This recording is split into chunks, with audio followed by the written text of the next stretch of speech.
ஜனங்களே பாருங்கள் ஜனங்களே, இன்றைக்கி நம்ம என்ன பண்ண போகிறோம் அப்படின்னா ஆனியன், பன்னீர், கேப்சிகம், டொமேட்டோ எல்லாம் வச்சு இன்றைக்கி ஒரு பன்னீர் டிக்கா பண்ணுறோம். பாருங்கள், இது ஜென்ரலாக இது ஹோட்டல்ஸ்லாம் செய்வாங்க. இது நம்ம வீட்டிலே செய்யலாம், ஒன்றுமே இல்லை.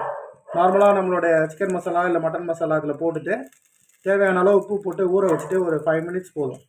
எல்லாத்தையும் ஊற வச்சுட்டு நீங்கள் இப்படி லைட்டாக அப்படி பண்ணிட்டீங்க அப்படின்னா ஃபஸ்ட்டு பார்த்தீங்கன்னா இந்த வெங்காயம்லாம் நல்லா வறுப்படணும் லேசாக. அதுக்குள்ளே வந்து பார்த்திங்கன்னா நீங்கள் பன்னீரை வச்சிங்க அப்படின்னா பன்னீர் வந்து சீக்கிரமாக வெந்துடும்.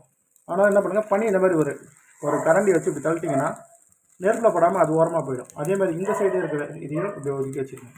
ஸோ ஃபஸ்ட் என்ன ஆகுனா இது வந்து வேகும். பார்த்தீங்களா, ஸ்மோக் வருது பாருங்கள், இதான் அதோட டேஸ்ட்டு.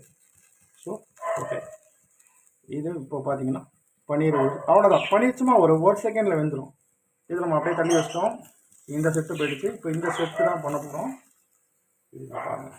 இப்போ ஏன்னா இது நம்ம ஒரே இதில் பண்ணல, மேனுவலாக நம்ம வந்து இதில் பண்ணுறோம். இங்கே பாருங்கள். ஓகே, ஸோ இந்த சைடில் இருக்கிறத வந்து நம்ம நெருப்பு போடாமல் இந்த மாதிரி பிடிச்சிக்கணும். இங்கே பாருங்கள், அது அப்படியே அனல்லே வந்துடும்.